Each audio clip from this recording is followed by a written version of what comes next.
जन्मं प्रसुप्तं सञ्जीवयत्यखिलशक्तिधरस्वधाम्ना अन्यांश्च हस्तचरणश्रवणत्वगादीन् प्राणान् नमो भगवते पुरुषाय तुभ्यं समचरणसरोजं सान्द्रनीलाम्बुदाभं जगन्निहितपाणिमण्डनं तरुणतुलसीमालाकन्धरं कन्यनेत्रं सदयधवलहासं विठ्ठलं चिन्तयामि। नमो ज्ञानेश्वर नमो ज्ञानेश्वर नित्युदासुपर्ण्यमूर्तिभुवनपावनी आद्यत्वय जननी देवाची मस्तकमाधा पायावरी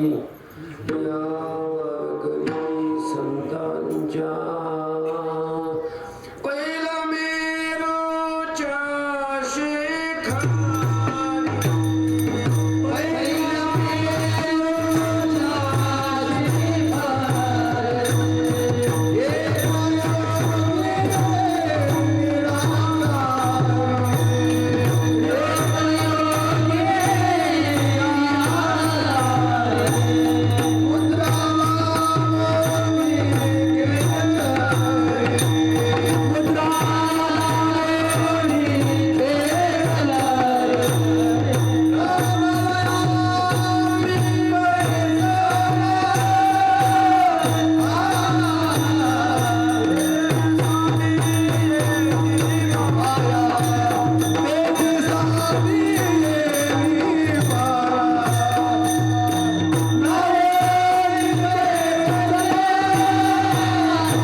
वैराग्याचे महामेरू श्रीमंत श्री जगद्गुरु तुकोबाया अभंगातून भगवंतानी गोकुळामध्ये जे चरित्र केलं त्याविषयीची मीमांसा करता विठ्ठल।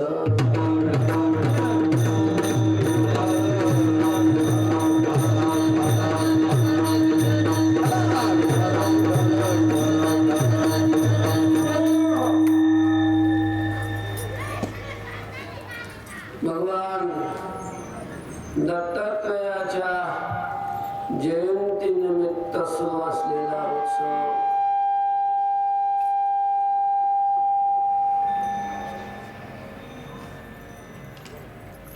त्या उत्सवातील आजची ही काल्याच्या कीर्तनाची सेवा।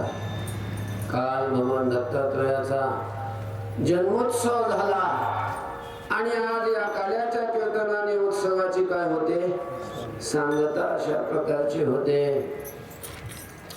आणि म्हणून बालकिवळीतील तुकोबायांचा भगवंताच्या चरित्राचं वर्णन करणारा मीमांसा करणारा स्पष्टीकरण करणारा अभंग चिंतनासाठी निवडलेला आहे। भगवान गोकुळामध्ये कृष्ण रूपाने प्रगट झाले। कृष्ण गोकुळे जन्म कृष्ण गोकुळे जन्मला गोकुळे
कृष्ण गोकुळी जन्मला.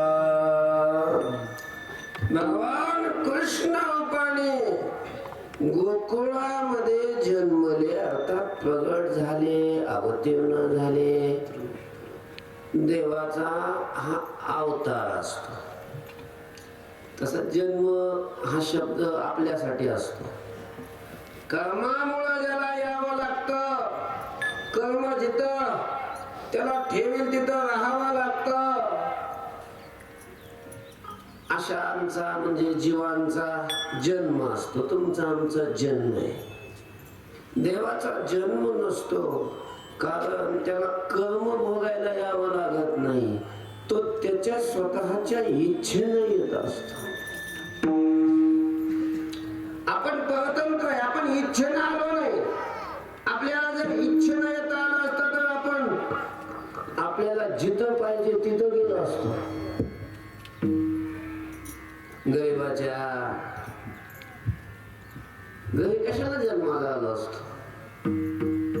श्रीमंताच्या घरी जन्माला आलो असतो, पण आपल्या हातात नाही ना ते. त्यामुळं आपण कर्माच्या अधीन आहे. आणि मग कर्म जिथं जन्म देईल, जिथं नेईल तिथं जावं लागतं, तिथं राहावं लागतं. म्हणून आपला जन्म आहे. देव त्याच्या इच्छेनं येतो. ज्याच्या घरी यायचं, ज्याच्या पोटी यायचं, त्याच्या इच्छेनं येतो. जितके दिवस राहायचं तितके दिवस राहतो. त्याला वाटलं की आता जायचं, लगेच तो जातो. म्हणून त्याला त्याच्या येण्याला अवतार म्हणतात. अवतार म्हणून भगवान दत्तात्रयाचा अवतार आहे, कृष्णाचा अवतार आहे. आपला अवतार नसतो. फारच वेळ वाकडं रूप झालं तर तेवढं लोक म्हणतात फक्त काय अवतार घेतलाय विठ्ठल विठ्ठल.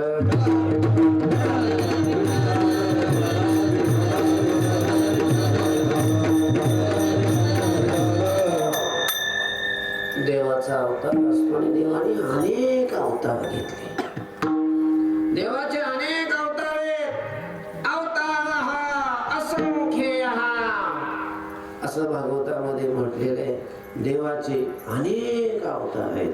जरी आपल्याला कुठं 10 अवतार वर्णन करून सांगितले असले, कुठं 24 सांगितलेले असले, पण याचा अर्थ देवाचे 10च अवतार झाले. अवताराच्या राशी तो हा उभा विटेवरी शंख चक्र गदा पद्मश्री, शंख चक्र गदा पद्मश्री. अवताराच्या राशी तो हा उभा विटेवरी शंख चक्र गदा पद्मश्री.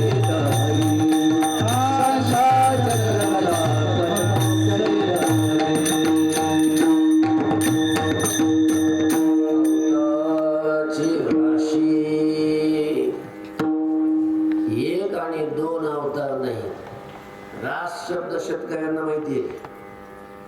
पूर्वी खळे व्हायचे आणि खळे झाल्याच्या नंतर ज्या वेळेला ते मधून उफणलं जायचं, भूस पुढं पडायचं आणि मग धान्याचा ढीग ज्या वेळेला खाली साठायचा, ती अजून मोजलेलं नसायचं.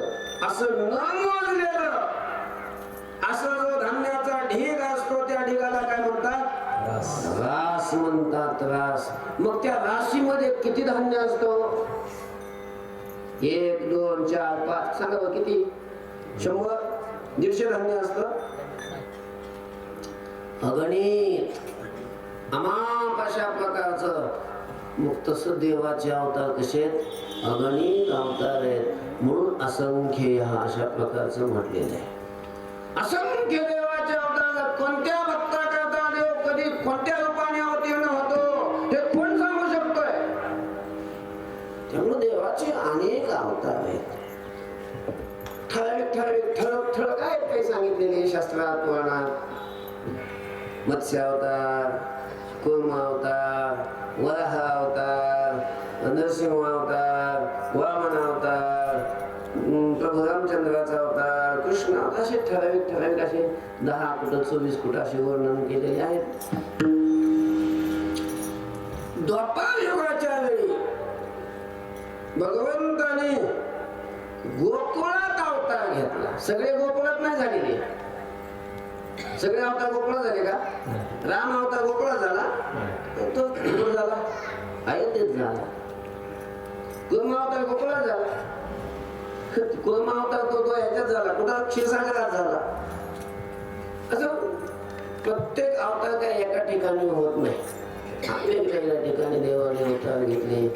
द्वापार युगाच्या वेळी गोकुळात जो अवतार घेतला तो कृष्ण रूपाने अवतार घेतला. कोणाच्या रूपाने? कृष्ण रूपाने अवतार घेतला. कशासाठी घेतला हो? प्रत्येक अवताराचं प्रयोजन आहे, कारण आहे काहीतरी. नरसिंह अवतार उगाच घेतला काय? देवाला हाऊस होती नरसिंह अवतार घ्यायची. मत्स्य अवतार उगाच घेतला काय? त्याला मासाला वाटतो का? मासा वाटतो देवाला? काहीतरी त्याचं कारण असेल ना, काहीतरी त्याचं निमित्त असतं. तसं ज्या वेळेला देवाने कृष्ण रूपाने अवतार घेतला, का घेतला? त्याचं कारण काय? काय प्रयोजन होतं देवाचं कृष्ण रूपाने भूतलावर अवतीर्ण होण्याचं? ते तुकोबा आहे अभंगाच्या शेवटच्या चरणात. आहे तुका म्हणे धर्म संस्थापने, आहे तुका म्हणे धर्म संस्थापने, आहे तुया म्हणे धर्म संस्थापने, आहे तुया म्हणे धर्म संस्थापने, आहे तुका म्हणे धर्म संस्थापने, आहे तुका म्हणे धर्म संस्थापने, आहे तुका म्हणे धर्म संस्थापने, आहे तुका म्हणे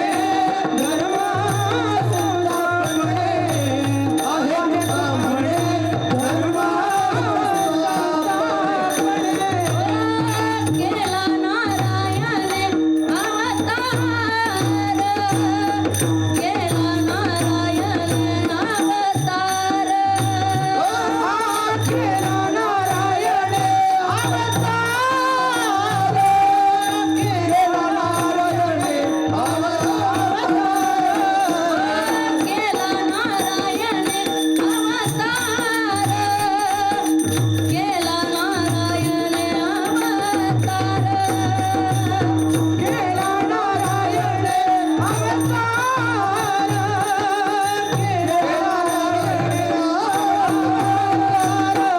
मादिवानी तुझे वर्णी गुणनाम, मादिवानी तुझे वर्णी गुणनाम, मादिवानी तुझे वर्णी गुणनाम,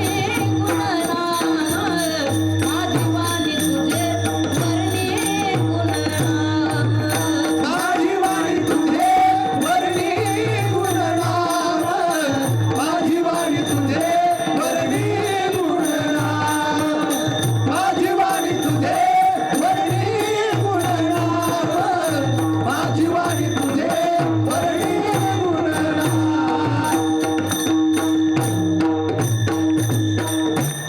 आहे तुका म्हणे धर्म संस्थापने, केला नारायणे अवतार.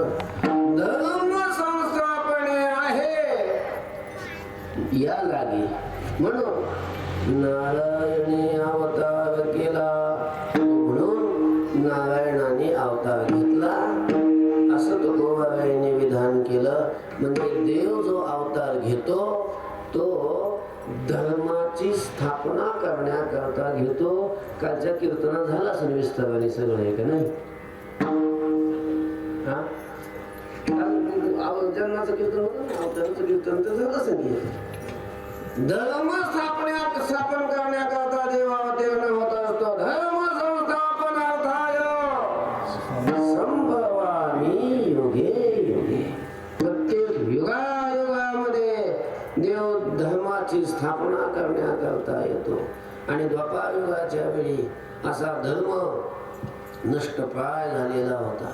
पापी लोक, दैत्य लोक या भूतलावर मानलेले होते आणि पृथ्वीला त्यांच्या पापाचा भार सहन होत नव्हता. म्हणून ही पृथ्वी गाईचं रूप घेऊन ब्रह्मदेवाकडे गेलेली होती. या पृथ्वीचा भार कमी करण्यासाठी मग हे सगळे देव, स्वर्गातले देव, ब्रह्मदेव, हे सगळे जण ज्यावेळेला क्षीरसागरामध्ये देवाकडे जाऊन प्रार्थना केली, मग या पृथ्वीचं दुःख नष्ट करण्यासाठी म्हणून भगवान विष्णूंनी, नारायणाने या भूतलावर येण्याचं निश्चित केलं. आणि गोकुळामध्ये कृष्ण रूपाने काय झाले, अवतीर्ण अशा प्रकारचे झाले. म्हणजे देवाने कृष्ण रूपाने अवतार घेतला. कृष्ण रूपाने अवतार घेतल्यानंतर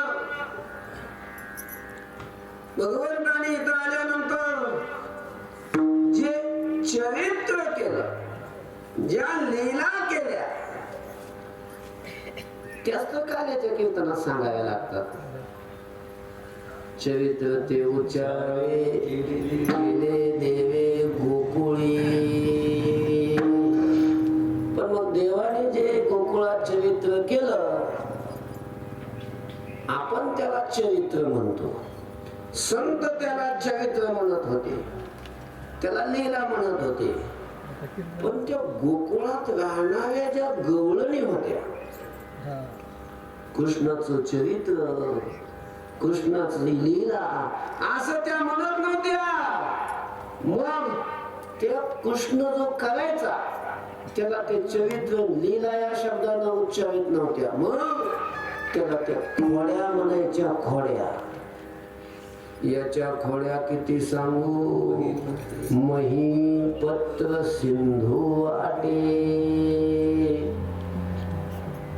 याच्या खोड्या जर सांगायला लागलो तर त्या म्हणायच्या, अरे बाप बाप काय खोड्या करतो हा. आपण त्याला लीला म्हणतो. आपल्याला सांगायला मजा वाटते, सांगायला मस्त मजा होते. म्हणजे सांगण्याची तर मजा असतेच, पण नंतरची पुन्हा वेगळीच मजा. ऐकणाऱ्याला मजा वाटते. आपलं ठीक आहे हो, पण जिथं तो तसा वागत होता गोकुळामध्ये, त्या गवळणीशी जसा वागत होता, त्या ऐकताना सांगताना आपल्याला चांगलं वाटतं. पण त्या गवळणीनं किती त्रास होता याचा विचार केला तुम्ही? त्यांना त्रास व्हायचा, तेव्हा वैतागून जायचे ना. आणि त्यामुळे त्या चरित्र लीला जमत नव्हत्या. त्या काय म्हणायच्या, खोड्या खोड्या. आणि खोड्या किती, त्या खोड्या जर लिहायच्या ठरवल्या आणि त्या खोड्या लिहिण्यासाठी दुकानातला पेन नाही, शाई नाही, शाई पेन नाही. मग शाई तर घेतली पण दुकानातली नाही. मग समुद्राची शाई केली. तुकामणे माही पत्र सिंधून पुरे शाही, पत्र सिंधून पुरे शाही, पत्र सिंधून पुरे शाही. तुकामणे माही पत्र सिंधून पुरे शाही, पत्र सिंधून पुरे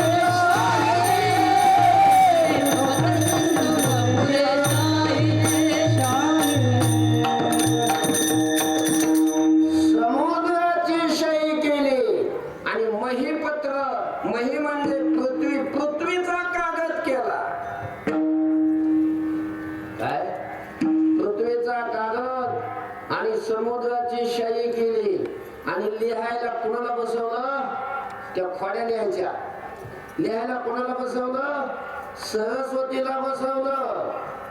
इथल्या काय जाळगवाडी, काय जाळगवाडीतल्या सरस्वतीला नाही, विद्येची अधिष्ठात्री देवता सरस्वती मातेला लिहायला बसवलं. महाराज हा कागद संपून जाईल, शाही संपून जाईल समुद्राची, सरस्वती थकून जाईल, पण खोड्या संपणार नाही. त्याच्या खोड्या किती सांगू, महीपत्र सिंधू आटे, एवढ्या खोड्या त्याच्या. पण नुसत्या 2 तासाच्या कीर्तनात कशा संपायच्या त्या खोड्या. अख्खा आयुष्यभर सरस्वतीला लिहिलं तरी संपत नाही. समुद्राची शाही संपून जाते, पृथ्वीचा कागद संपून जातो, आणि आपल्याला 2 तासात कसं काय सांगणं होते एवढ्या खोड्या. नाही पण मग सांगणं होत नाही, मग कशाला सांगायला उभं राहिले तुम्ही. तसं नाही, आपण संपवायच्या थोड्या. 2 तासात जेवढ्या होत्या तेवढ्या सांगायच्या.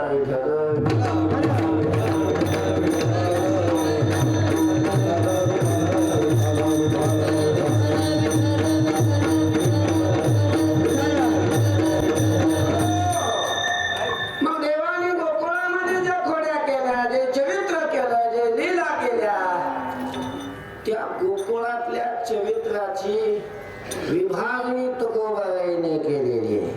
तिथं जे चरित्र केलं देवाने, 2 त्याचे विभाग केले. कसं देवाने चरित्र केलं ते अभंगाच्या प्रथम चरणी. जसे चरित्र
केले लाला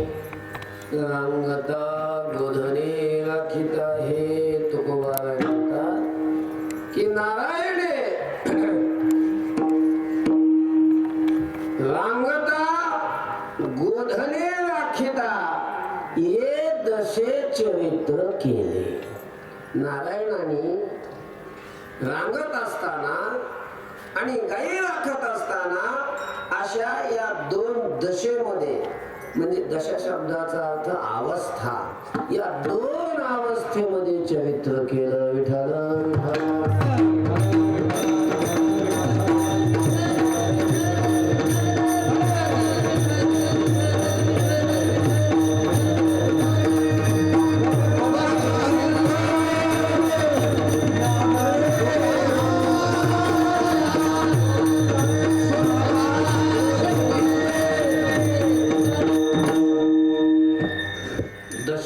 म्हणजे अवस्था, 2 अवस्थेत रांगताना चरित्र केलं आणि गाई राखताना. रांगताना गावात केलं गोकुळात, आणि गाई राखताना रानात केलं वृंदावनामध्ये. अशा प्रकारे या 2 अवस्थेत चरित्र केलं. कोणी केलं चरित्र हे सांगत असताना तुकोबारायने कृष्णाने चरित्र केलं असं नाही म्हटलं. हे चरित्र जे केलं ते कोणी केलं? नारायणाने केलं, नारायणाने. अरे बाप. आणि मग तुम्हाला काय डोकं आहे का? काल्याचं कीर्तन आहे. काल्याच्या कीर्तनामध्ये गोकुळामध्ये कृष्णाने केलेलं चरित्र सांगायचं असतं आणि तुम्ही नारायणाने केलेलं सांगायला लागले. विठ्ठल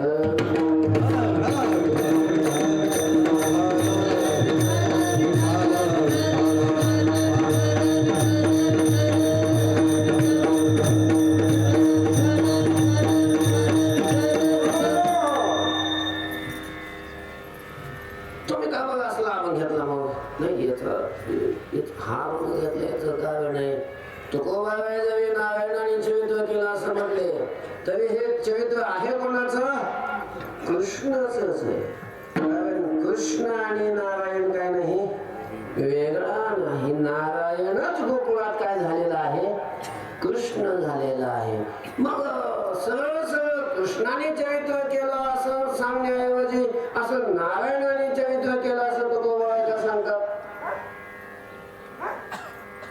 जरी नारायणाचं चरित्र असलं पण ते नारायण रूपात नाही ना. गुप्त कोणते? कृष्ण रूपात चरित्र येते. मग कृष्णाने केलं म्हणायचं ना, नारायणाने चरित्र केलं असं म्हणण्याचा काय उद्देश आहे? यदसे चरित्र केले कृष्ण म्हणायचं, नारायण का बरं म्हटलं? त्याचं कारण आहे. काय कारण आहे त्याचं? कारण असं आहे, नारायणच कृष्ण जरी झालेला असला पण तरीही नारायण शब्द जो वापरला तुकोबाबाईंनी त्याचा उद्देश असा आहे, भाव असा आहे की तुकोबाबाईंनी कदाचित जाणला असेल त्या काळात की पुढची हा हुशार मंडळी निघत, शहाणी शहाणी त्याच्या पुढे अतिशहाणी. कारण बरेच असे दीडशाने आहेत की ते असं म्हणतात की पूर्वी कृष्ण नावाचा एक हुशार माणूस होऊन गेला. म्हणजे कृष्णाला ते काय मानत नाही? देव मानत नाही, त्याला नारायण मानत नाही, त्याला माणूस मानतात आणि हुशार माणूस मानतात. मग असे जे शहाणे आहेत ना यांच्या मुस्कळात मारले तुकोबाबाईने तिथं नारायण शब्द वापरून. मग हा तिथं गोकुळामध्ये जे चरित्र केलं ते हुशार व्यक्तीच नाही, ते चरित्र कोणाचं आहे? नारायणाचं आहे, नारायणाचं. आणि नारायण शब्दाचा अर्थ आहे ईश्वर. विठ्ठल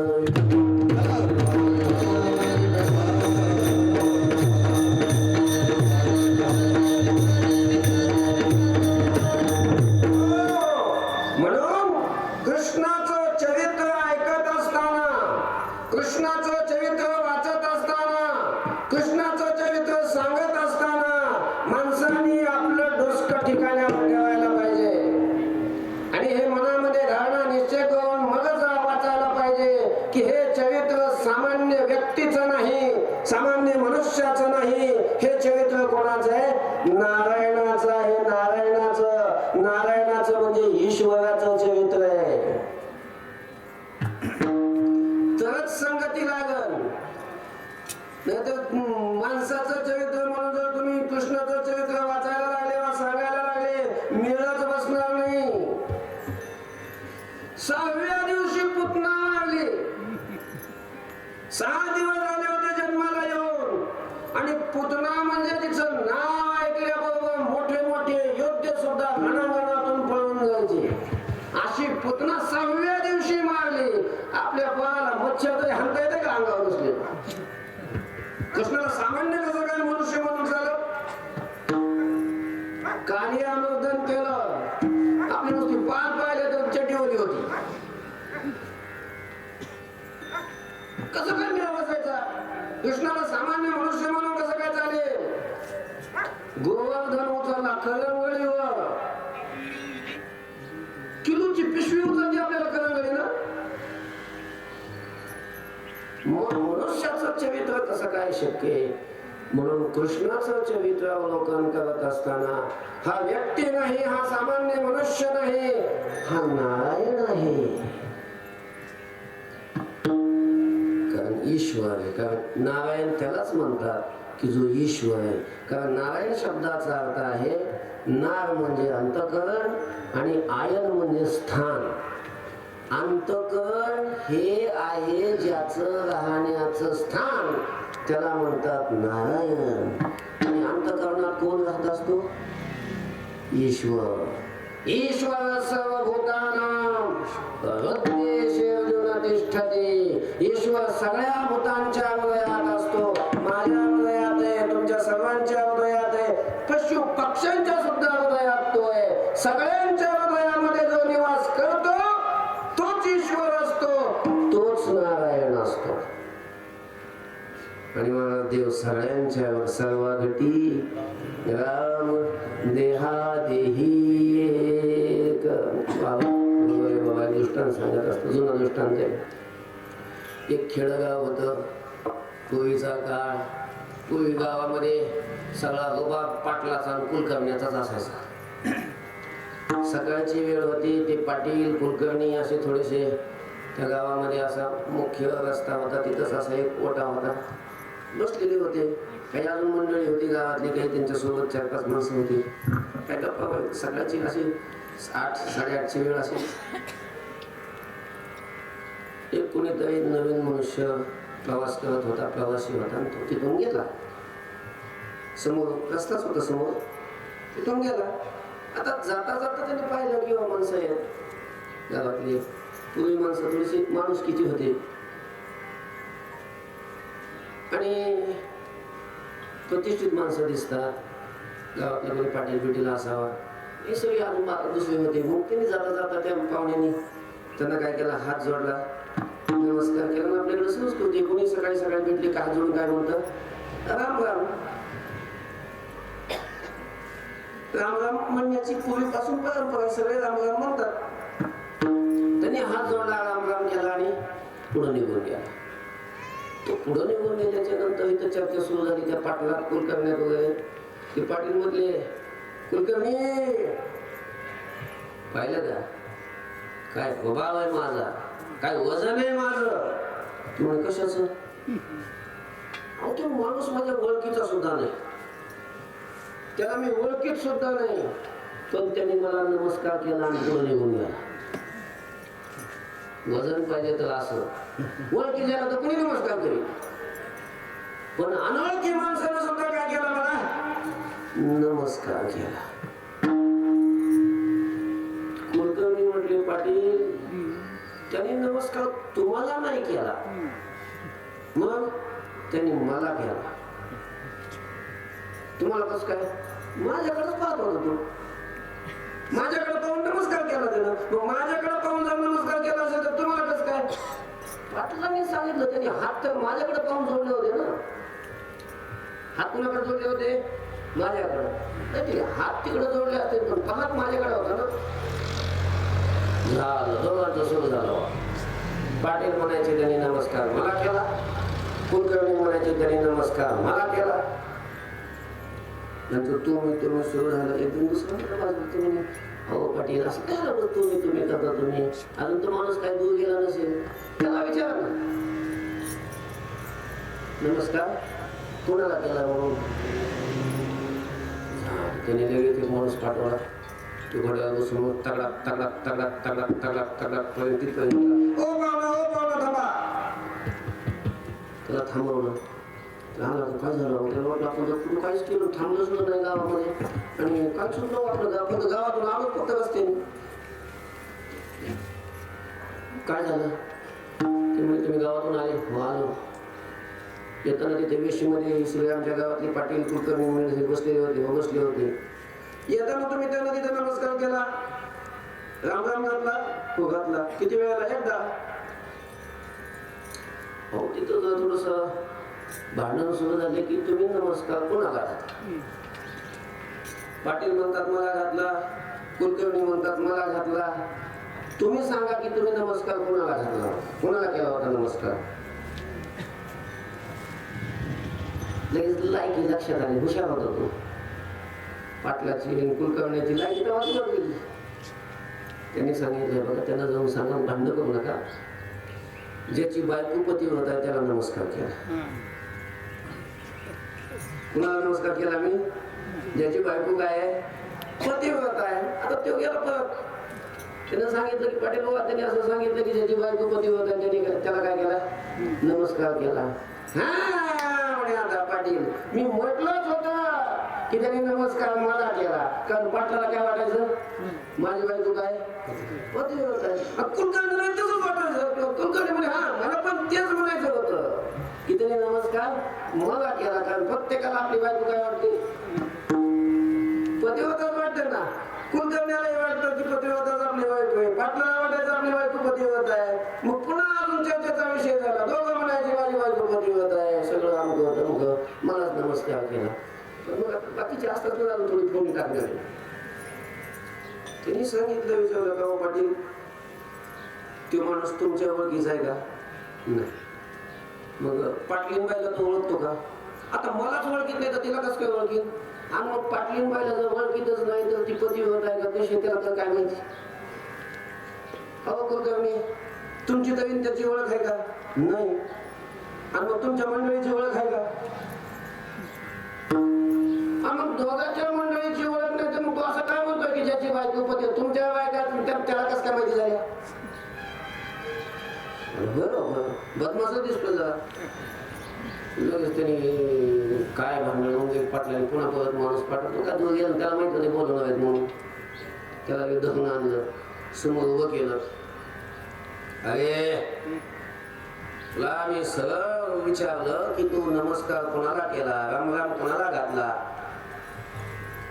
सरळ विचारतो तू असं आडवं उत्तर देतोस. म्हणे पाटील काय चुकलं माझं? काय काय आडवं बोललो मी? आडवं काय बोललो नाही.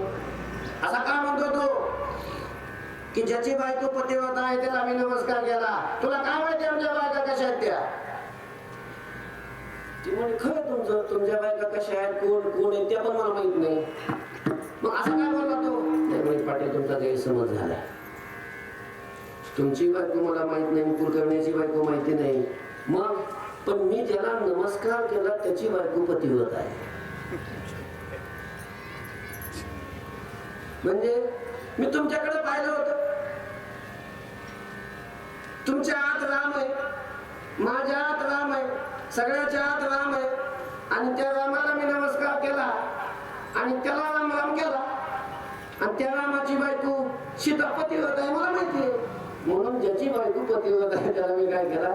नमस्कार केला. त्याला उत्तर काय दिलं जाऊ द्या, पण पूर्वी लोक आपले राम राम घालायचे आणि दोनदा राम राम म्हणायचे, राम राम म्हणायचे. आणि राम राम म्हटल्यानंतर दोनदा का म्हणत होते? तर आपल्याही आत राम आहे, त्या रामाचं स्मरण करायचं आणि समोरच्याच्याही आत काय आहे? राम आहे, रामाचं स्मरण करायचं, म्हणून दोनदा राम राम म्हणत होते.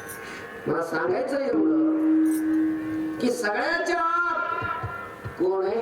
राम आहे. नव्हे, सगळ्याच्या आत जो आहे तोच राम आहे, त्यालाच नारायण म्हणतात. आणि हे चरित्र करणारा सामान्य व्यक्ती नाही, तो कोण आहे? नारायण आहे, ईश्वर आहे. या ईश्वराची स्मृती कायम राहावी याच्याकरता तुकोबारायांनी नारायण शब्द वापरलेला आहे. हे विठ्ठल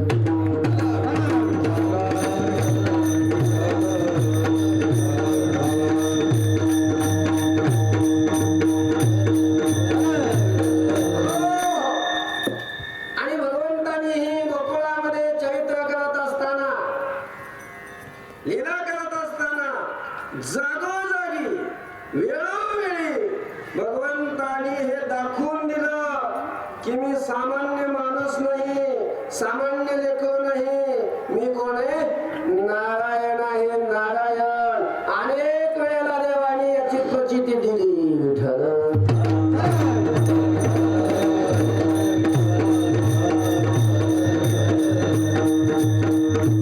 अनेक वेळा आणि अनेकांना दिली की मी नारायण आहे. कोणाला? एकदा यशोदेलाच दिली. एकदा यशोदेलाच दाखवलं की मी तुझा मुलगा नाही, तुझं लेकरू नाही, मी नारायण आहे. कधी तुम्हाला सांगावं लागणार सगळं ते झालं असं. भगवान ज्या वेळेला गोकुळामध्ये आले, गोकुळामध्ये थोडेसे रांगायला लागले, मग भगवंतांनी खोड्या सुरू केल्या. खूप खोड्या केल्या देवाने. त्या खोड्याने सगळ्या गवळणी त्रस्त झालेल्या होत्या. गावाने सांगायला यायच्या. पुन्हा दररोज कोणाचं ना कोणाचं गारण आहे. कोणाचा माठच फोडला, कोणाचं पोरगच पाण्यात झोपवलं जाताना चिमटा घेऊन पळाला, कोणाचं काय कोणाचं ते गवळणी सकाळी सकाळी सडा सावण करायच्या, सडा टाकला की दारात रांगोळी काढायच्या आणि रांगोळी काढून अशी बाजूला झाली याने तिथं जायचं. ते कमळाचं फुल काढलेलं असेल त्याच्यावर जाऊन उभं राहायचं, नळ चालू करायचा. नळ मध्ये समजलं ना? म्हणजे आणि मग तुम्हाला हसायला येतं, पण त्या गवळणीला कसं वाटत असेल? तास 2 तास खर्च करून तिनं ती रांगोळी काढलेली, व्यवस्थित आकृती काढलेली आणि त्याने तिथं जाऊन लग्न करायचं त्याच्यावर. कसं वाटत असेल तिला? आणि मग त्या सगळ्या गवळणी गावाला सांगायला यायच्या. 1-2 वेळेला यशोदेची सुद्धा खोडी कृष्णानं केली. आणि यशोदेच्या लक्षात आलं की कृष्ण काय करतोय? खोड्या करतोय. कृष्ण खोड्या करतोय का? मग तिला वाटत आता काय करावं म्हणून कोणीतरी सांगितलं, अगं असं कर, आता मंगळी चतुर्थी आली, तू गणपती बाप्पाला नमस्कार. तर गणपती बाप्पा सगळे अशी काय करत असतात, असली कामं बरेच करतात. म्हणून तुझं गणपतीला नवस केला का नाही, खोड्या करायचं सोडून देईल. कोणीतरी सांगितलं यशोदेला असं, आणि मग असं यशोदेनं गणपतीला नवस केला. गणपती बाप्पा अजून 14-3 महिनाभर होती पुढं, अगोदरच नवस केला. देवा कृपा करा आणि अशी कृपा करा की माझ्या पोरानं खोड्या करायच्या सोडून दिल्या पाहिजे. आणि तुम्ही जर कृपा केली की पुढे आता येणाऱ्या मंगळी चतुर्थीला 2 पोत्याचे मोदक, किती? 2 पोत्याचे मोदक.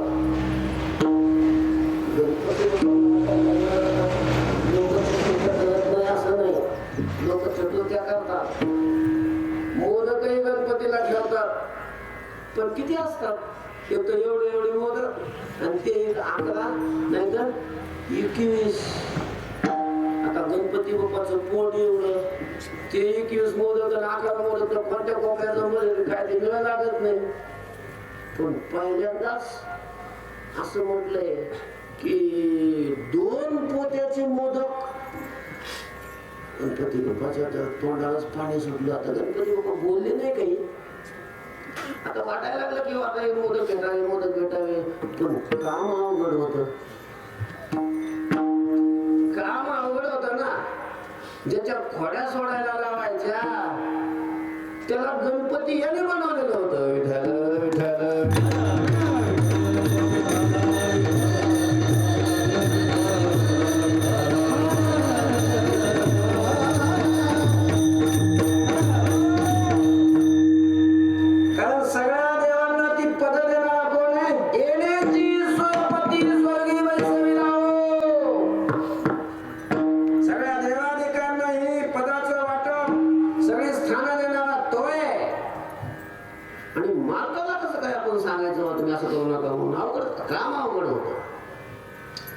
पण देवाने ठरवलं की ठीक आहे, जाऊ द्या, गणपती बाप्पाला मोदक भेटतात ना, जाऊ दे, भेटू द्या.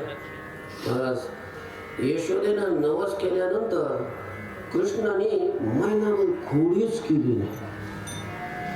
कोणाच्या घरी चोरी केली नाही, कोणाचा माठ फोडला नाही, कोणाची खोडी काढली नाही, कोणत्या गवळणीला त्रास दिला नाही.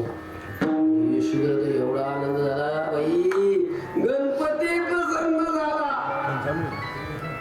गणपती पावला.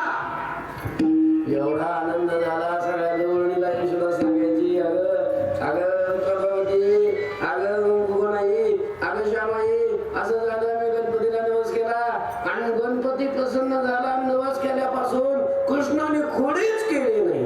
आणि हे सगळं गवळणी नाही अनुभव झाला. महिन्यापासून कोणाची खोडीच केली नाही. आणि मंगळी चतुर्थी आली. आता देव प्रसन्न झालाय.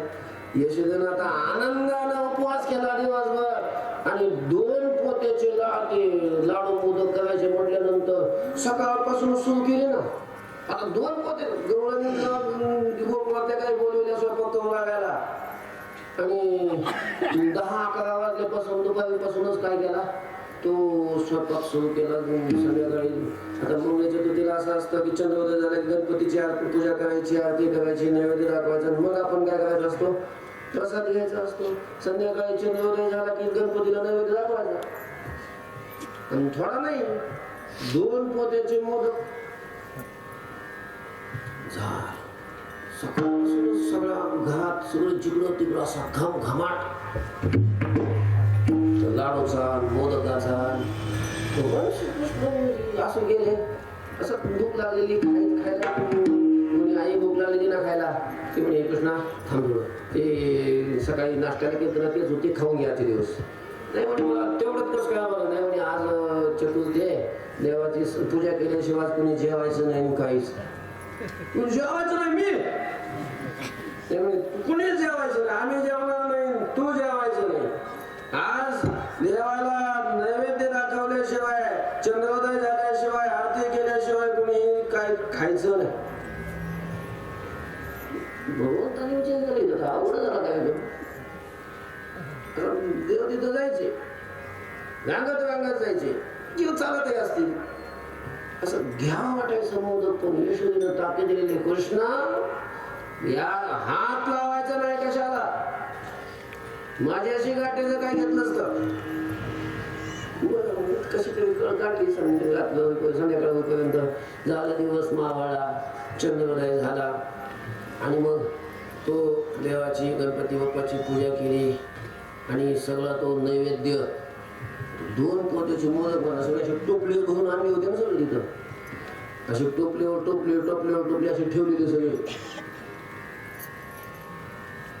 कृष्णाला घ्यावर खाऊ वाटायचं कृष्णाला. कृष्णा तिकडं आरती होईपर्यंत मोदकाकडे बघायचं सुद्धा नाही देवाकडे पाहिजे. ठीक आहे आई ठीक आहे.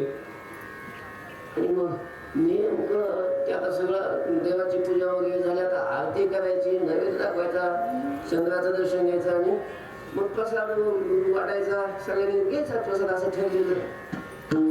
सगळी पूजा झाली आणि आरती करण्याकरता ती पेटवायला चांगलं नाही काही त्याच्यामुळे मग चुलीतून पूजा असली काळी पेट्या नंतर निघल्या चुलीतूनच तो विस्तू घ्यावा लागायचा आणि मग काहीतरी अशी सनकाडी बिनकाडी पेटून आणायची त्यानं ते पेटवायचं. म्हणून ती पेटवून आणण्यासाठी म्हणून आरती करायला देवाला हे करण्यासाठी म्हणून कुठे गेली यशोदा स्वयंपाकघरात गेली. तेवढ्यात भगवान श्रीकृष्णाने गणपतीकडे पाहिलं. काय गणोबा काय नाही देवा नाही म्हणे मोदक मोदक आईनं गेलेत म्हणे यशोदा मातेनं. नाही पण हे आमच्या घरचे म्हणजे हा तुमच्याच घरचे मी कुठे म्हणतोय पण मग आमच्या घरून लाच माझ्या आईकडून लाच नाही पण मी म्हटलंच नव्हतं मोदक करा म्हणून आईनंच केले. ठीक आहे मग तुमचं काय नाही ना म्हणजे माझं काय नाही वाटलं मी खाऊ का. आता भगवंताने विचारलं गणपतीला आता मी खाऊ का तर गणपतीची ताकद आहे का खाऊ नको म्हणायची नाही म्हणजे देवा सगळं तुमचंच आहे तुम्हाला खायला विचारायची काय गरज आहे. घर तुमचं सगळं जगच तुम्ही निर्माण केलेलं आहे खावा तुम्हाला खायचे असले तर. खा म्हटल्यानंतर अख्खची अख्ख नुसतं देवाने असं केलं की सगळं ते मोदकच नाही त्या घमेल्यासह सगळे मोदक देवाच्या तोंडात त्या टोपल्यासह सगळे सगळे मोदक संपून टाकले देवाने खाऊन घेतले. आता गणपती बाप्पाला राहिलेच नाही. असं परमात्मा म्हणजे भगवान श्रीकृष्ण खातच होते तेवढे यशोदा ती पेटवून आली. आता ती आरती पेटवायची तर मोदकच गायब आणि मग भगवान पुढे असं बाजूला होऊन असं असं खात होते. लक्षात आलं की कृष्णाने मोदक खाल्ले. कृष्णा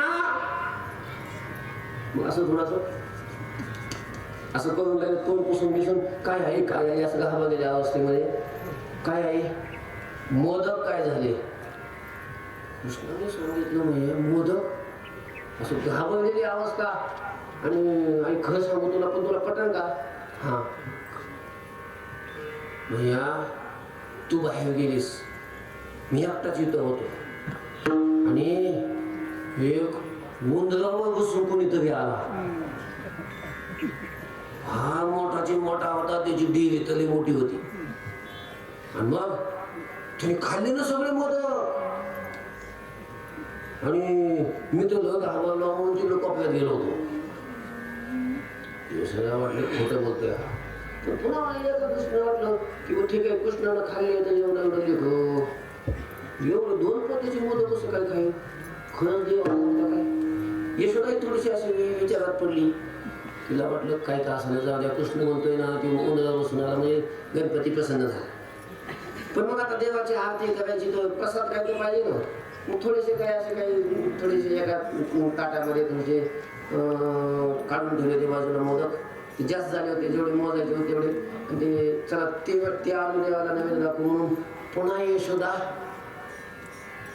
स्वयंपाकघरात गेली कृष्णाला सांगितलं कृष्णा तू इथंच थांबा हलू नको तू ठीक आहे म्हणायचा आणि यशोदा पुन्हा घरात गेली स्वयंपाकघरात की पुन्हा गणपतीकडे पाहिलं देवाने कृष्णाने देवाने विचार केला ठीक आहे आता आपण मोदक खाल्ले यशोदेला आपण खोटं बोललो पण आपण मोदक खाल्लेले आहेत हे यशोदेला जरी माहित नसलं पण हे कुणाला माहित आहे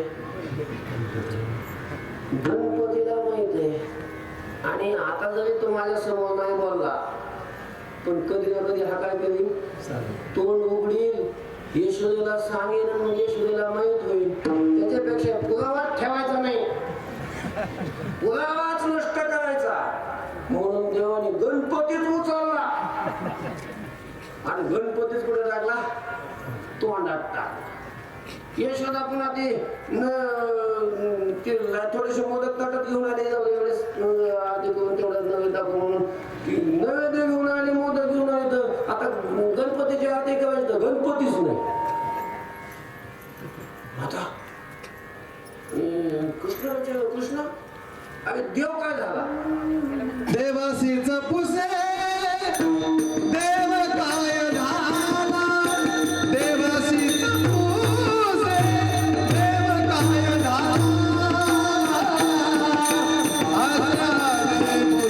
देव काय झाला आजराले बोलायाचे दासी आजराले बोलायाचे दासी देवासीच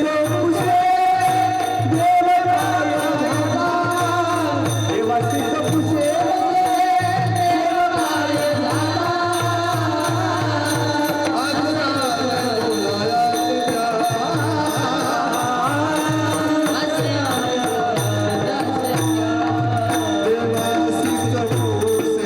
देव काय झाला देवासीच पुसे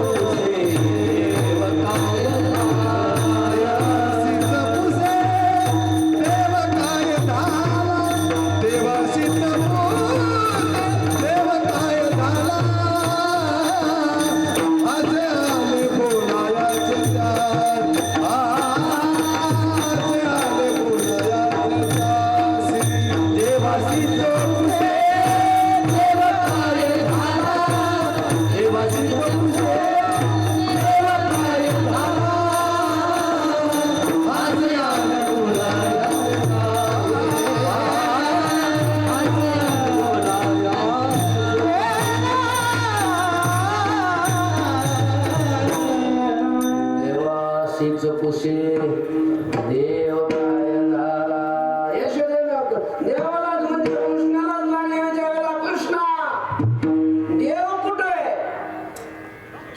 मैया तुला एवढं कसं समजत नाही एवढे 2 पोत्याचे मोदक खाल्ले होतो कसा काय एका जागेवर बसून ते म्हणे तसं चाटाळासारखं बोलू नको देव कुठे सांग ती म्हणा तुम्हाला काय माहिती का देव कुठे यशोदेला संशय झाला हा काय बोलतो तुम्ही काय झालं आणि मग अशी मारायला लागली तिचे कृष्णाचे दोन्ही हात एका हातात धरले असे मारायला लागली मग कृष्णाने हा केलं हा ज्या वेळेला केलं गणपती तोंडातून यशोदेला नमस्कार करायला लागला मैया मी देव नाही हा आमच्या सगळ्या देवाचा ह्या काय सगळ्याचा देव आहे देखिला देखिला माये देवादी देव बरवा आम्ही सगळे याची पूजा करतो आम्ही सगळे याची स्तुती करतो यम ब्रह्मा वरुणेंद्र रुद्र मरुत स्तुन्वन्ति दिव्यैस्तवै वेदै साम पदक्रमोपनिषदय गायन्ति यं सामगाः ध्यानावस्थित तद्गतेन मनसा पश्यन्ति यं योगिनो यस्यां तन्न विदुस्सुरा सुरगणा देवाय तस्मै नमः सगळ्या देवाचा हा देव आहे इंद्र चंद्र महेंद्र यातेची पूजिती श्रुतिशास्त्रती ही यातेची स्तविती महासिद्ध मुनी ध्यानी आराधिती निळावणे तो हा जोडला सांगा ती मैया तुला काय द्यायचंय काय खाऊ घालायचंय ते आम्हाला नाही याला खाऊ घाला सगळ्या देवाचा देव आहे कोणी सांगितलं गणपती बाप्पानं ते हात जोडून सांगितलं असं अनेक वेळेला अनेकाजवळ भगवंताने आपल्या स्वतःच्या नारायणत्वाची आपण देव आहे याची काय दिली प्रचिती अशा प्रकारची दिली की मी सामान्य नाही नारायण आणि म्हणून तो गोबाईने शब्द वापरला येदसे चरित्र केले नारायणे विठ्ठल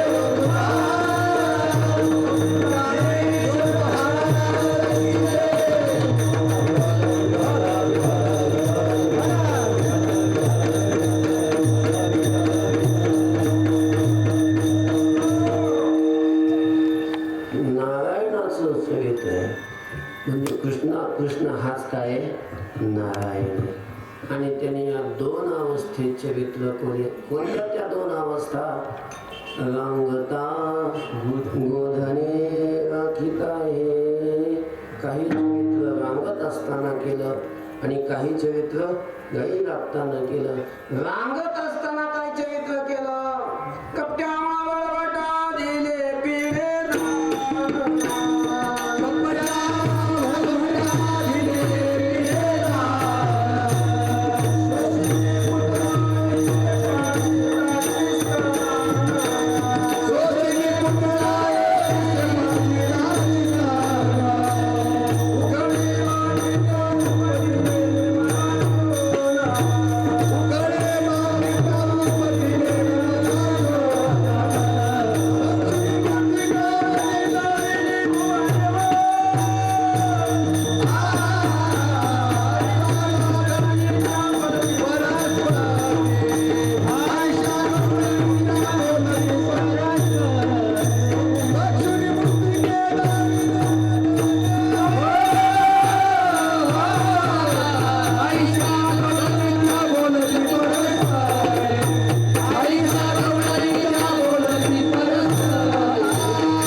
काय केलं मावळ भटाला पिढेचं दान सुशिली पुतना विषे पाजिताची स्तन उखळी बांधिता उपटिले विमलार्जुन भक्षुनी मृत्तिका वदनी दाविली मोहने असं चरित्र केलं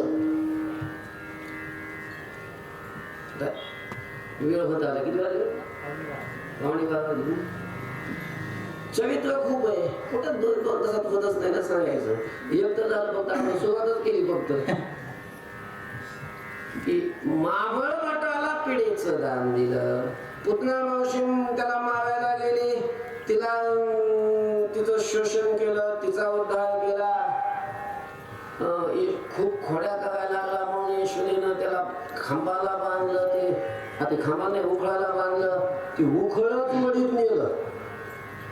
अंगणामध्ये नारदाच्या शापाने 2 देवता, विमल आणि अर्जुन नावाच्या देवता वृक्ष योनीला प्राप्त झालेल्या होत्या. ती उखळ वडीत वडीत त्यांच्यापर्यंत नेऊन त्या अडकवून त्याच्यामध्ये त्या वृक्षांना पाडलं आणि त्या देवतांचा त्या योनीतून काय केला, उद्धार अशा प्रकारचा केला. आणि भक्षुनी मृत्तिका वदनी दाविली भुवने, म्हणजे मी ठळक सांगणार बातम्या विस्तार नाही करू लागलो, पण वेळ नाही राहिला ना. एका लिहिलेचा विस्तार करायचा म्हटलं तर एक कीर्तन एका लिहिलेच जाते, एकाच लिहिले जाते. भक्षुनी मृत्तिका वदनी दाविली भुवने, माती खाल्ली आणि माती खाल्ली म्हणून ज्यावेळेला यशोदा मारायला गेली त्यावेळेला यशोदा कर म्हटलं, त्यानं आ केलं आणि आज 14 भुवनाचं दर्शन दाखवलं. म्हणून तर नारायण आहे तो. लक्ष्मी मृत्तिका वदनी दाविली भुवने, विठ्ठल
सगळा गिळून टाकला.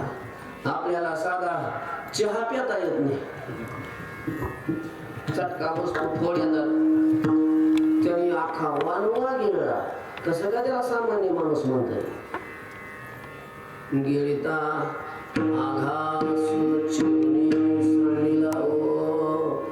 आघासुराला पाठवलं होतं कंसाने यांना नष्ट करण्यासाठी गाय राखत असताना.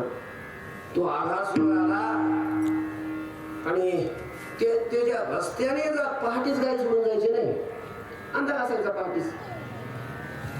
त्याच्या रस्त्याने जायचे, त्या रस्त्यावर त्या आघासुराने असं भलं विशाल रूप धारण करून असं तोंड वासून बसला होता, अशी जीभ बाहेर काढून. तर पोरांच्या लक्षातच नाही राहणार. सगळी पोरं कुठे गेली, त्याच्या तोंडात.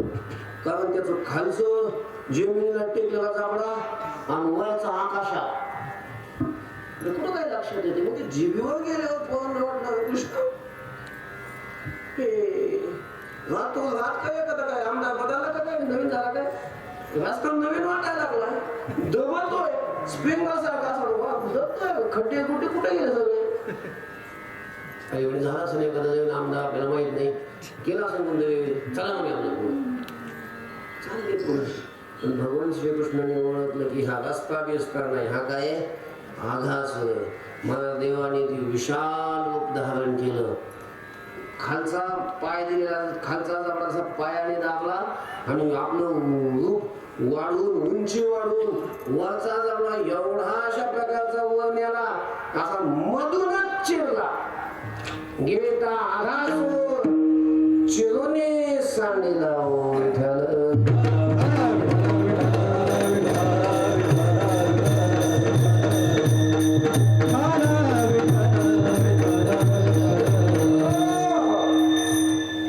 गावातही अगोदर बऱ्याच अशा प्रकारच्या भगवंतांनी लीला केल्या, खूप खोड्या केल्या. आणि खोड्या केल्या गावात म्हणूनच तो त्याला कुठं पाठवलं होतं? गाई राखण्यासाठी नंदबाबांनी रानामध्ये पाठवलं होतं. गावामध्ये काय किती खोड्या केल्या, खूपच खोड्या करायचं होतं. एका दिवशी त्या सगळ्या गवळणी झाल्या होत्या गावाला घेऊन.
यशोदा हातातलं काम टाकून पटकन धावत बाहेर आली.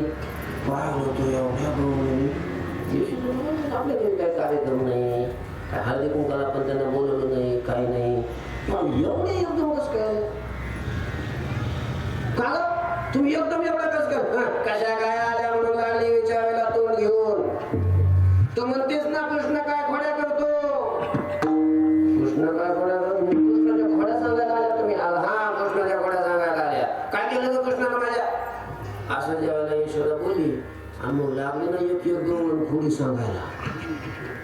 तिचं झालं किती, तिचं झालं किती, तिच्या पुढची, तिच्या पुढची, सगळ्या दोघांनी काय काय लागल्या खोड्या सांगायला आल्या. सांगतच होत्या खोड्या. एक गवळण सगळ्याच्या मागून असा रस्ता करीत करीत बाजूला बाकीच्यांना बाजूला सारीत सारीत सारीत पुढं आली. हे सांगा ग, हे सांगा ग, हे सांगा ग, सगळ्याच्या पुढं आली. यशोदेनं तिला पाहिलं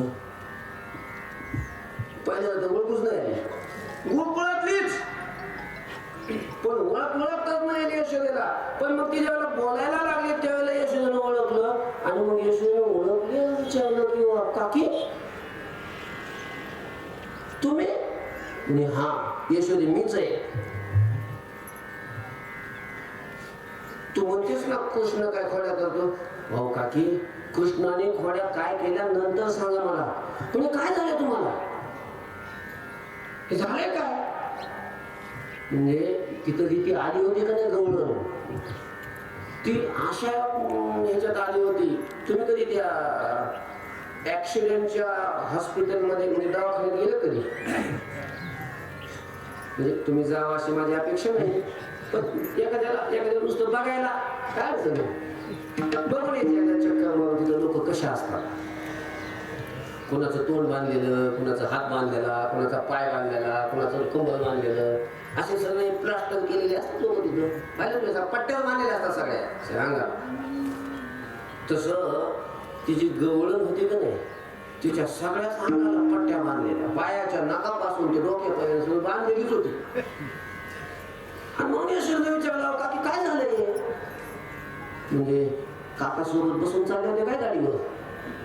पडल्या बिडल्या काय कुठं नाही काय म्हणे पडले बिडले नाही कुठं त्याच्याला गाड्या नव्हत्याच फक्त बैलगाड्या पण बैलगाडी घेऊन सहज आपण पडत नव्हतं पडले बिडले नाही मग मवळ बिवळ होऊ लागले ते काय मवळ चाललं काय नाही का मवळ पण नाही मग झाले काय नेमकं काकांनी मारलं का काय नाही म्हणे यशोदा असं काही पण काय बोलतेस ग तो किती देव माणूस अगं शब्दाने कधी दुखवीत नाही मला वेळ प्रसंगी माझे लुगडे सुद्धा धुतो आणि तो कधी का हात उचलायचा माझ्या अंगावर म्हणजे झालंय नेमकं काय आणि मग तिला ते आठवलं तो प्रसंग आठवल्यावर घडघड घडघड तिच्या डोळ्यातून पाणी झालं काय काय झालं यशोदा पुन्हा पुन्हा यशोदेची उत्सुकता वाढली ऐकायची काय झालं काकी मग ती लागली सांगायला यशोदे कालचा दिवस काल बघ मी दिवसभर काम केलं दिवसभर शेतात काम करून आले होते घरी येताना डोक्यावर सरपणाचा भार आणला होता दमून भागून शिणून आलेले होते आल्याबरोबर तो भारा दारात टाकला एका बाजूला दारात तुळशी वृंदावन होतं दमलेले होते आणि मग थोडस तुळशी वृंदावनाला टिकून विष्णू सहस्रनामाचा पाठ करत बसले तेवढ्यात हा आला हा म्हणजे कोण कृष्ण तो एकटा नव्हता तिच्या सोबत त्याचे मित्र होते आणि आल्यावर मला काय म्हटलं म्हणजे ए गवळण म्हणलं काय कृष्ण लोणी दे मला खायला मी म्हटलं कृष्ण माझ्याकडे लोणी बिणी काय नाही नसलं तसलं लाड नाही तर मला माहितीये तुझ्याकडे लोणी आहे लोणी दे लोणी तुला सांगतो मी लोणी दे नाही देणार नाही देणार नाही देणार अजून एकदा मग नाही देणार नाही देणार नको देऊ बघून घे असं म्हटलं गेलं निघून यशोदा तुला खरं सांगू का माझ्याकडे लोणी होतं बघ मी सकाळी लोणी काढून शिंक्यावर ठेवूनच मग शेतात गेले होते आणि त्याच्यासाठीच काढून ठेवलं होतं आणि तो मला मागतही होता मला तो येईल माहितही होतं तो आलाही त्यानं मागितलंही मी त्याला देणारही होते पण असं वाटलं की आता लोणी दिलं की लगेच जाईल पुन्हा परत येणारच नाही पण मला असं वाटलं की तो जाईल पुन्हा त्याने यावं पुन्हा मागण्यासाठी यावं पुन्हा त्याला पाहता येईल म्हणून त्याला मी लोणी दिलं नाही पण मला तो यावा वाटत होता त्याला मी लोणी देणार होते पण तो आलाच नाही नंतर तो मी त्याची वाट पाहिली खूपच आला नाही मग रात्री जेवण झाले सामसूम झालं सगळं गाव सामसूम झाले मी झोपले दिवसभर काम केलेलं होतं झोपेतून उठले रात्री त्याची वाट पाहत बसल्यामुळे मला झोपायला उशीर झाला आता माणसं त्याला ठेवलेलंच आहे झोपायला उशीर झाला की उठायला उशीरच होतो रात्री जास्त वेळ मोबाईल पाहिला की सगळे माणसं लवकर उठतात पूर्वी मोबाईल नव्हते म्हणून लवकर उठत होते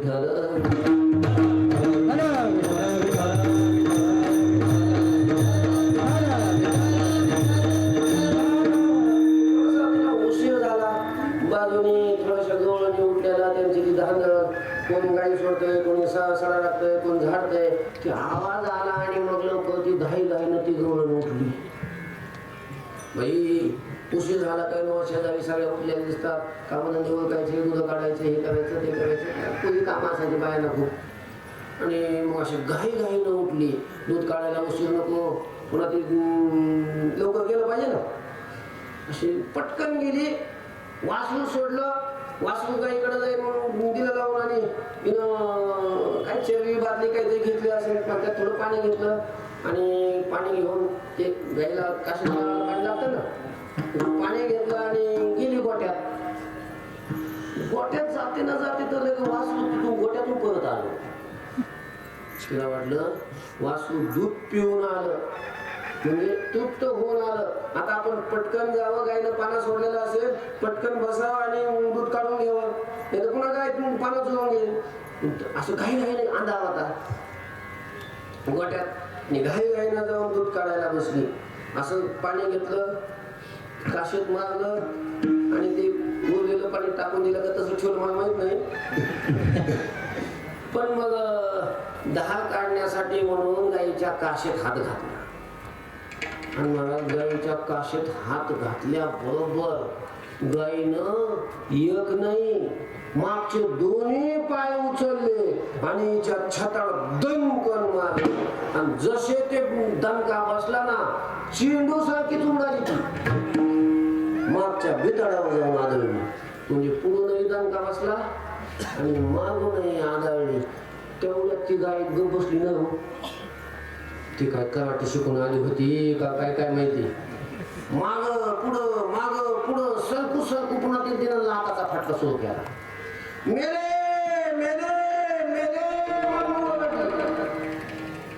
बेशुद्ध पडली काही क्षणातच. पण ते आवाज ऐकून शेजारी पाजारी धावत आले. पाहिलं कोणीतरी असा दिवा कंदील लावला. तरी असं रक्तबंबाळ झालेलं शरीर पावसाळ्यामध्ये जसे डोंगर पाजळतात तसं सगळं शरीर पाजळत होतं रक्तानी. आणि मग तिला थोडंसं असं गोट्याच्या बाहेर ओढलं. कोणी हवा घालत बेशुद्ध पडलेली होती. कोणी हवा घालतंय, कोणी चिपलीचा वास देतंय, कोणी कांदा नाकाला लावतंय, कोणी सावध करण्यासाठी. आज कशी तर तिला सावध केली. मग कोणी तिचं ते तोंड पुसतंय, कोणी पाय पुसतंय वगैरे सगळं ते अंग रक्तबंबाळ झालेलं शरीर. विचारलं एक जणांनी असे बाबा होते काय कशाला गेली तू मध्ये काय झालं नेमकं. मग ती लागले सांगायला की गाईनं मारलं. काय मारलं म्हणजे शिंगानं मारला का पाय लाताने मारलं. लातो मारले तो तू तिकडं गाय जवळ कशाला गेलीस. ती मग दूध काढायला. मग एवढी आज पण गाय आहे तर तेवढी सोडून द्यायची ना. बाकीच्या किती गाय आहेत त्यांचं दूध काढायचं ना. नाही हो म्हणे ज्या गाईचं दूध काढायला गेले होते ती गाय तर एवढी गरीब आहे की ती कधी पाय सुद्धा उचलत नाही, शेपूट सुद्धा हाणत नाही. लहान लेकरू 2 वर्षाचं लेकरू जरी खाली जाऊन बसलं काशीला खेळायला लागलं तरी सुद्धा कधी पाय उचलत नाही का कधी मारत नाही का ढकलून सुद्धा देत नाही.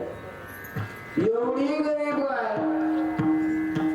पण मग एवढी गरीब आहे मग कसं काय मारलं तुला एवढं तेच तर कळत नाही. कुठे ती गाय अलीकडच्याच कळलं आहे म्हणे.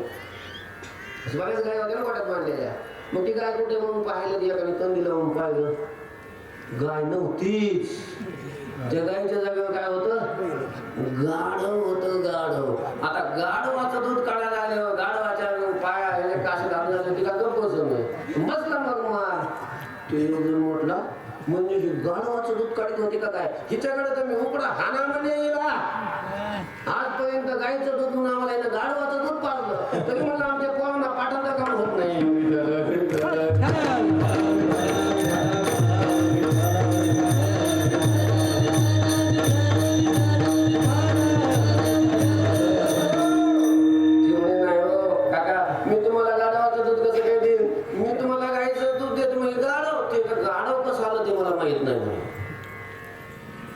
असे म्हातारे बाबा होते चष्मेवाले. ते म्हणे हे गाढव का. हा मी रात्री जेवण करून औशीच्या टायमाला शेतात चाललो होतो आणि त्यावेळेला हे गाढव कृष्ण इकडं घेऊन येतात. मग सगळ्यांच्या लक्षात आलं की हिनं जिथं गाय बांधली होती तिथली गाय यांनी सोडली. त्या गायच्या जागेवर काय बांधलं गाढव बांधलं. हिला काय माहिती की दररोजच्या प्रमाणे आपलं सकाळी सकाळी गाय गायनं उठली आणि गेली दूध काढायला बसला मार. आणि मग यशोदेवी वाटलं कसं वाईट वाटलं. तिच्या आई सारखी होती ती म्हातारी. सर्व केस पांढरे झालेले, एक केस काढणे, एवढी वयस्कर आणि तिला एवढा मार बसला. यशोदेवी चुकचुक लागली करायला. कृष्ण घरात होता. कृष्णा काय आहे काय आहे. चलू गेला काय माहितच नाही. असा पळतच आला. काय आहे. अरे काकी काय म्हणतात त्यांना विचार मला काय माहिती काय म्हणतात त्या. अरे त्या म्हणतात की तू यांच्या गोठ्यामध्ये गाय सोडून तिथं गाढव बांधलंस. हा बांधलं म्हणून कबूल केलं ना सगळ्याच्या समोर की मी तिथं काय बांधलं गाढव बांधलं. आता येशूदेव आता जर कृष्ण म्हणला असता किंवा मी नाही बांधला अमकं येशूला काय ते बोलता आलं असतं. पण आपलंच बोल आणि चूक काय करतंय कबूल करतंय. येशूदेवाला काय बोलावं समजेल ना. तर मग येशूदेव म्हटली पुढं कसं मग तू तिथं गाढव का बांधलंस रे. कृष्णाने सांगितलं तो माझा धंदाच आहे. तो माझा काय आहे? धंदाच आहे. ज्या घरातून दान धर्म होत नाही, वर्गणी नाही, मंदिराला नाही, सप्त्याला नाही, साधू संतांची सेवा नाही, त्या घरामध्ये मी अशीच गाढवं बांधतो. इथं फक्त 4 पायाचं बांधलं, कुठं 2 पायाचे, कुठं जावयाच्या रूपाने, सुनाच्या रूपाने, सासूच्या रूपाने. हा माझा धंदाच आहे.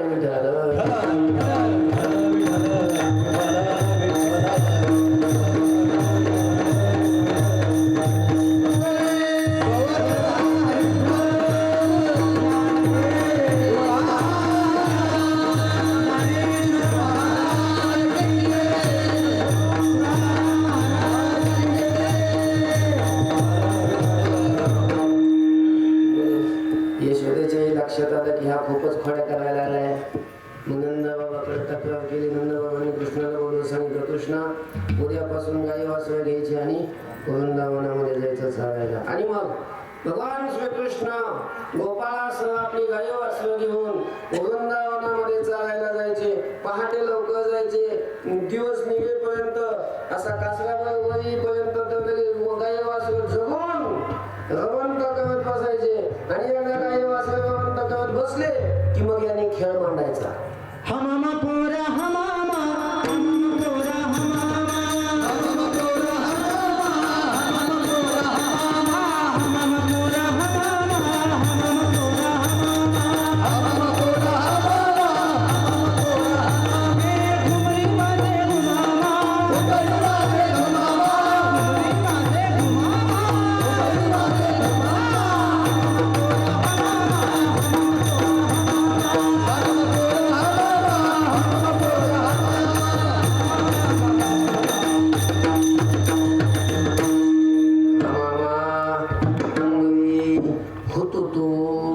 चेंडू फळी, विट्टी दांडू, लगोरी असे वेगवेगळे जुने खेळ.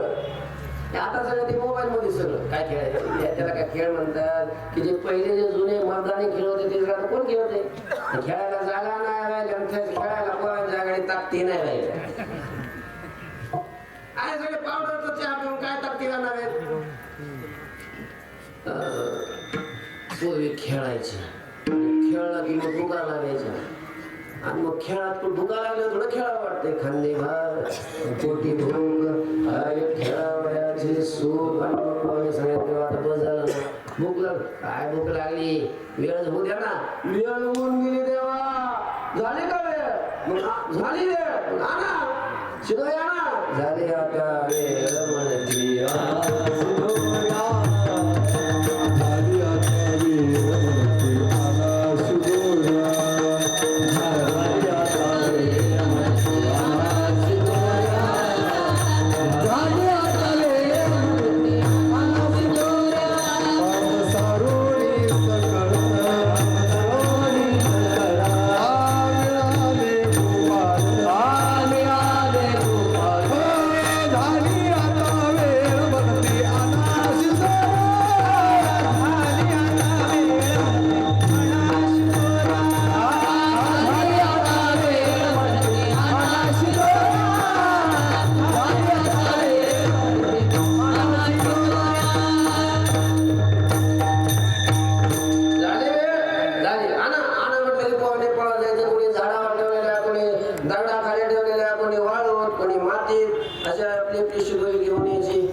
सगळ्याचा तो काला तयार करायचा. पोरांना सगोल कमळ जसं असतं तशा आकृतीमध्ये पोरांना बसवायचं. आणि मग तो काल्याचा प्रसाद भगवंताने गोपाळांना अतिशय विनोद करत करत तो प्रसाद गोपाळांना वाटायचा. शुकाचार्य त्याचं वर्णन करतात.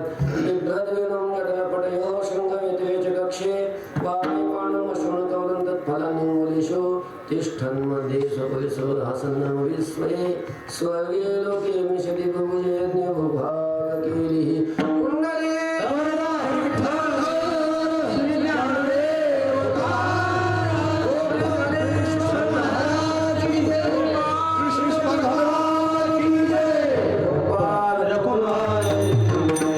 गोपाल